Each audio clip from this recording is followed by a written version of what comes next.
Hey, what's going on, everybody? Welcome back. Welcome to the Entertainment Enthusiasts. And for tonight's show, I am going to be just going over my top 10 favorite movies of 2023. Again, before I get started with this list, I just want to remind everybody again, my list is going to look different than your list. And that's fine. That's the whole point. Movies are subjective. You're allowed to like and like. So if there's something on my list that doesn't appear on yours, that's fine. Again, you have your list and all that stuff. I just wanted to get that out of the way before I get started. And without further ado, time to start with number 10. I have Barbie. Okay, going into this movie, I had no idea what to expect. I didn't see any trailers. I had no idea what to expect with Barbie. I was a part of the Barbenheimer trend, so I saw both Oppenheimer and Barbie on the same day, and Barbie was it surprised me. It exceeded my expectations. It was hilarious. The movie had a lot of heart to it. It was funny. The MVP is Gosling. Ryan Gosling was absolutely hysterical in this movie. Like he fit the role perfectly. He's going to win an Oscar for his best song. And if you don't know what that is, you can probably find it on YouTube. It can't get out of your head. The performances were good. Am I going to say it's going to win an Oscar? Yeah, probably will, but like I think there's other better choices for the Oscars, but again, this is a really good movie. It was entertaining. It's funny. If you like Ryan Gosling, like you won't be disappointed. Margot Robbie was great. The whole cast was great. It's one of those movies definitely to watch at least once. And if you see it more than once, that's good. That's fine. I think for me, I didn't see it more than once. I've seen parts of it more than once. Because they led to repeat viewings, but Barbie was just it's worth seeing and it deserves to be on the top 10. Number 9 is a movie that not many people were familiar with because it came out literally in the start of July, called Plane. Plane stars Gerard Butler and Mike Colter, and essentially Gerard Butler plays an airline captain, Captain Brody Torrance, and he's literally a captain of a plane, a pilot, and he's traveling. I forgot the location. He's traveling somewhere, and he has to like one of the passengers is Mike Colter, and he's one of those criminal detainees, so he needs to transport him. And Brody's a good pilot, and his organization tells him, all right, you're flying this plane over like in really bad weather. He's like, no, well, too bad, you're doing it. So he navigates his way through very scary lightning, and he lands the plane successfully. Unbeknownst to him, that he lands it on a hostile environment where most of his passengers are taken hostage. So it's up to him, Torrance, and Mike Colter, aka Luke Cage, to save the day. No, it's not a sequel to Snakes on a Plane, which that would be hilarious if it was. But no, so essentially it's the two of them taking out bad guys. Essentially, it's a Gerard Butler movie. So if you've seen one, you've seen most of them, and they're just dumb, fun, turn off your brain action flicks. Plane was definitely one of them. It literally started out the year and had like the most common name ever, Plane. So it's kind of generic, but it's nothing generic. And then there is a sequel coming out, but Plane was awesome. Gerard Butler is great in it. Mike Colter's in it. I even yelled during the theater. I think Mike Colter has a sledgehammer, and he actually kills a guy with a sledgehammer, and I yell, "It's hammer time!" But yeah, if you like Gerard Butler, and you just like it, just an action movie that's just turn off your brain. It's intense. It keeps you occupied for the time. Plane is definitely the choice. That's why it's my number 9. I just liked it so much. My number 8 is another unknown movie. This one has a lot of history with it. It was supposed to be out in theaters during the pandemic. Then they stopped filming it. Then they continued filming it, and it was supposed to be in theaters. Then it wasn't. And I don't think they really got a real theatrical release. And this one's called Operation Fortune. Fortune or Ruse de Guerre.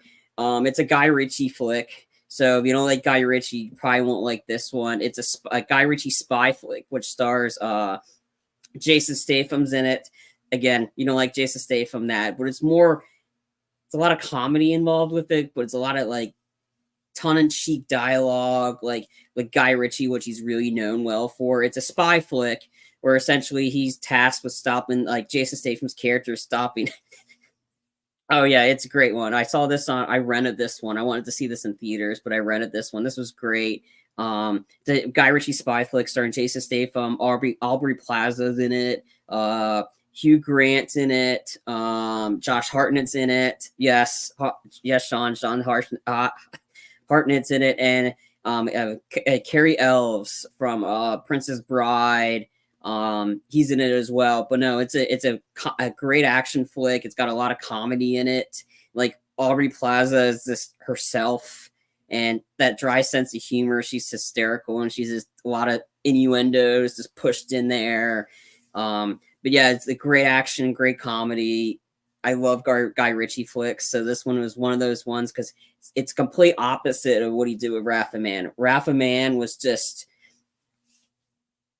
serious, no comedy. Statham just being Statham in a sense, but this one's more Statham being, well, teaming up back with Guy Ritchie being himself with some comedy elements. But yeah, it's a great movie.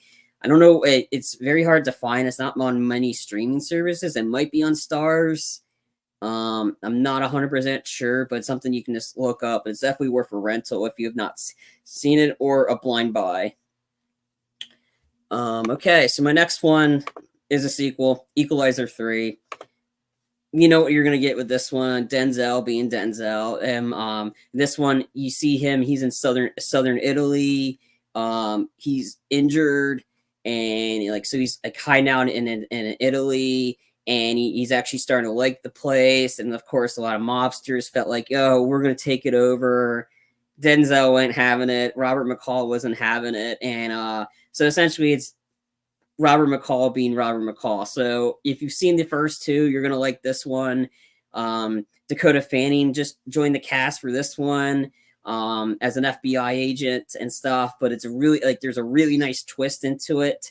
So when you're watching, you pick it up. I mean, when I found out the twist, I was like, it was awesome. It was a great twist. Denzel, like literally a lot of ones called him.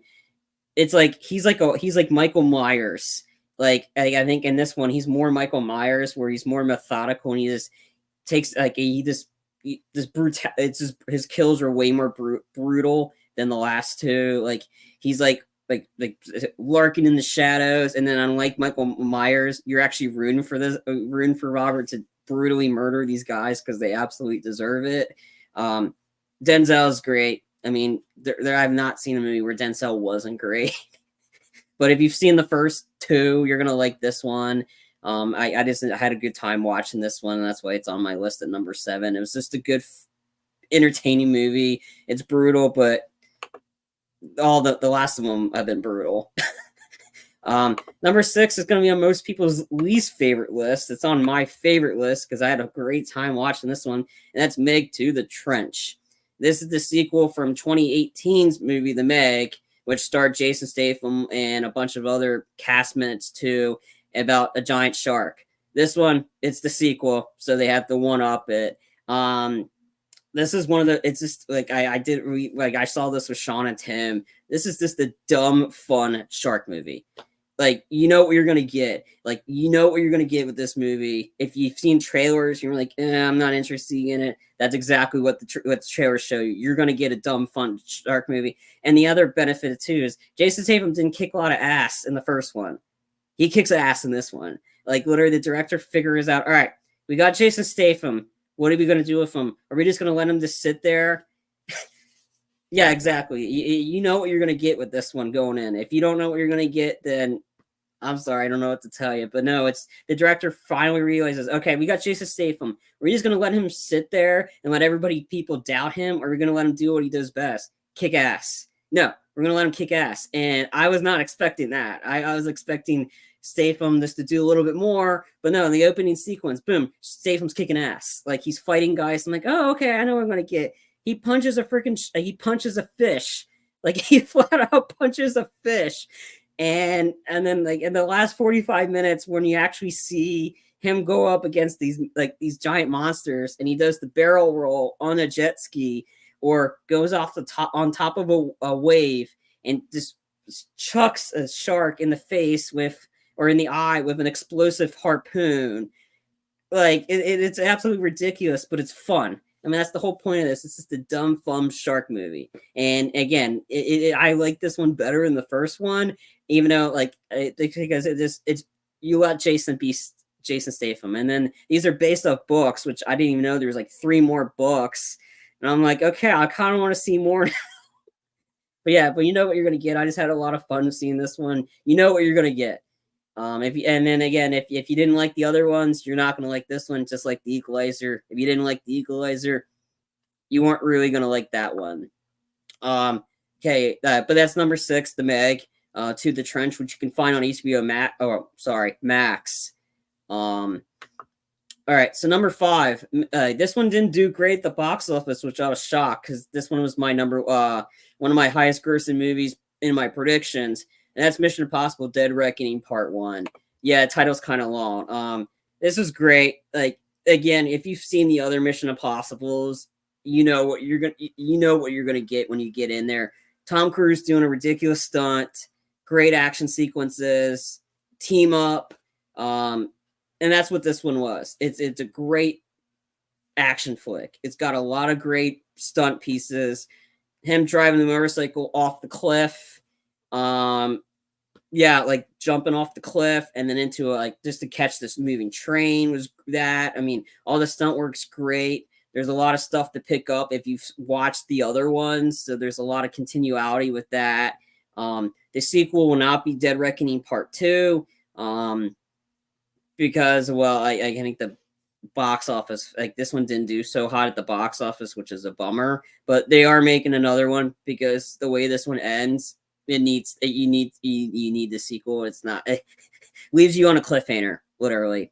The stunts were great. Like one of the sequences where I was like, I came out of it, I'm like, I saw this before. And yeah, they did a tribute to Uncharted 2. If you play that game, the train sequence, climbing up the chairs while part of the train's falling off the track. Yeah, it's the exact same as Uncharted. So it's like that one was like playing a movie, but this one's you're watching the movie, you're not playing it. But no, the stunts were great. All the cast was great. Great action sequences. Again, you know what you're gonna get with a Mission Impossible movie. And it definitely it was coming off the great one that was Fallout. This one is a great success sequel. This was really fun, entertaining. Definitely recommend it. All right, number 4, Super Mario Bros. Movie.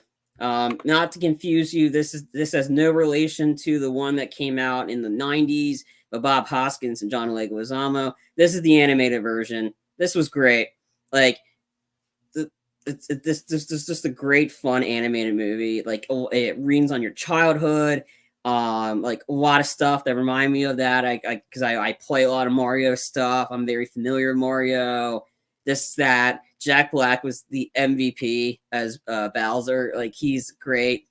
The Academy screwed him for potentially giving us best song competition between him and Gosling.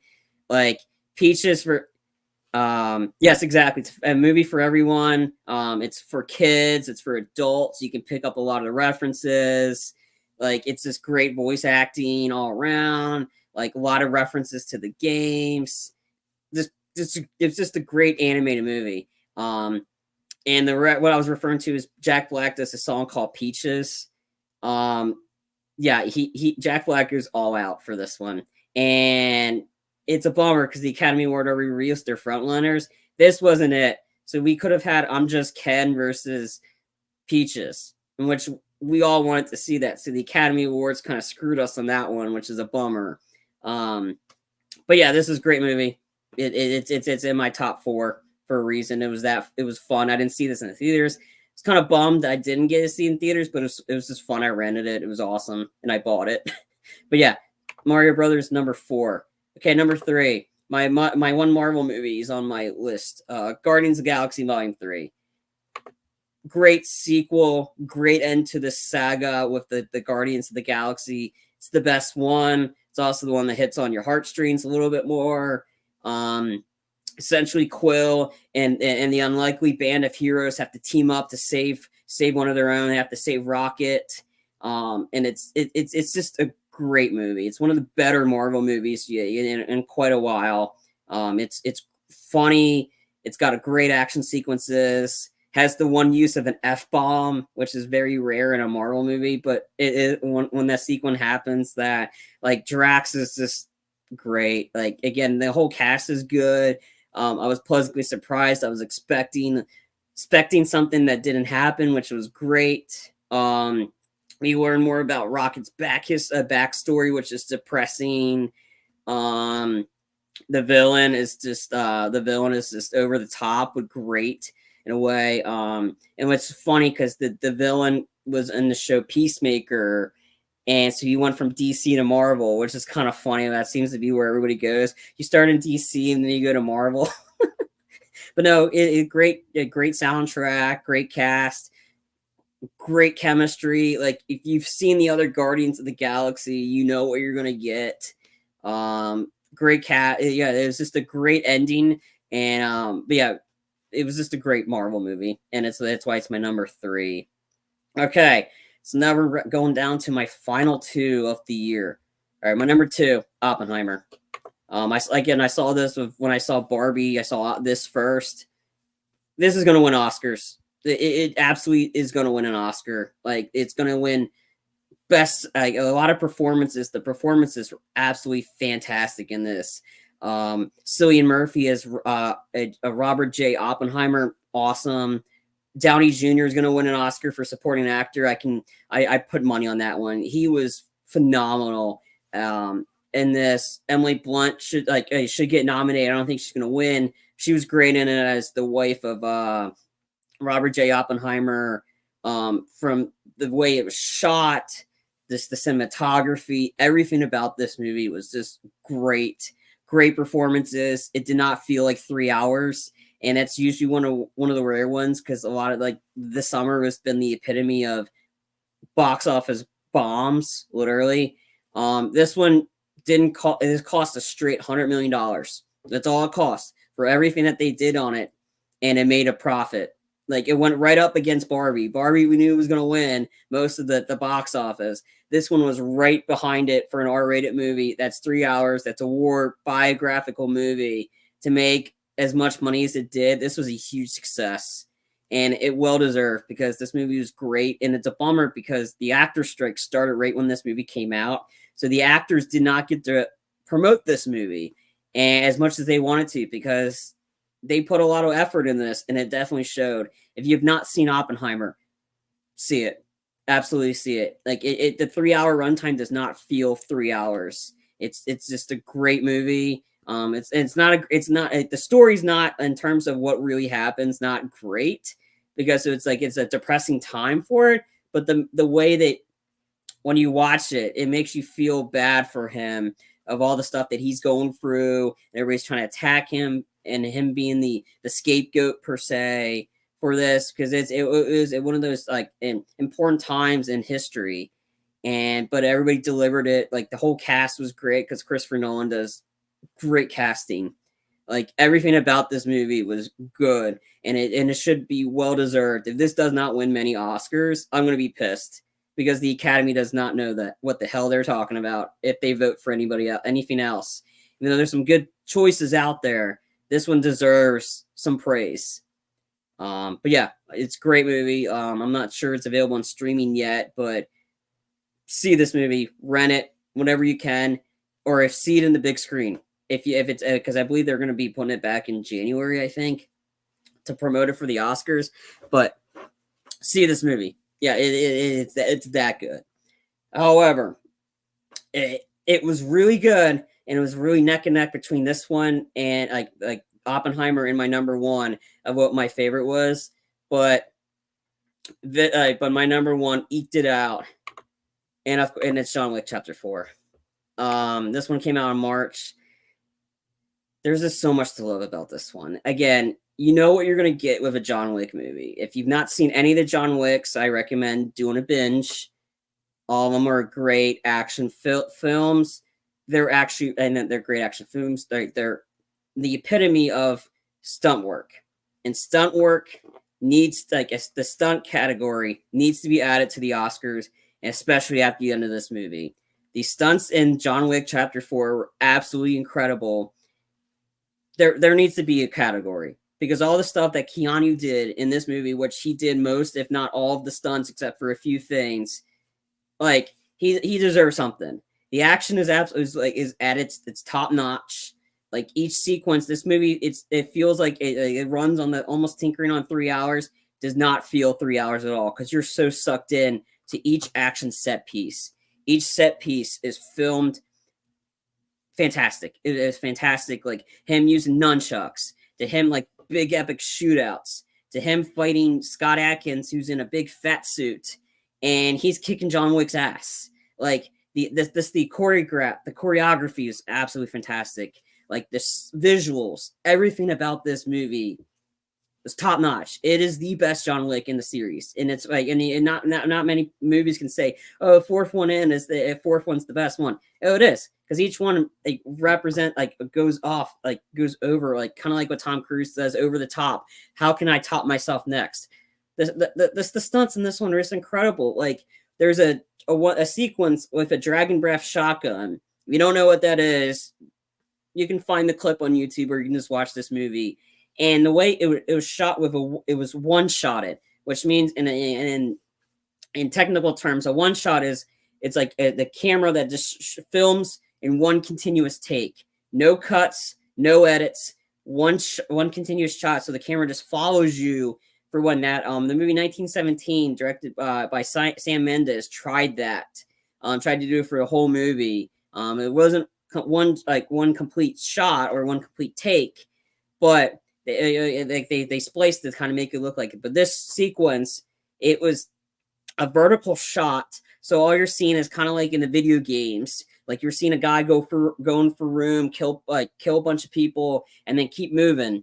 I think it was like they based it off, and it was like Hotline Miami was the game that they based the scene on, or was another one, I forgot what they mentioned, but it was one continuous shot, kind of like the Daredevil show on Netflix, which is very highly underrated.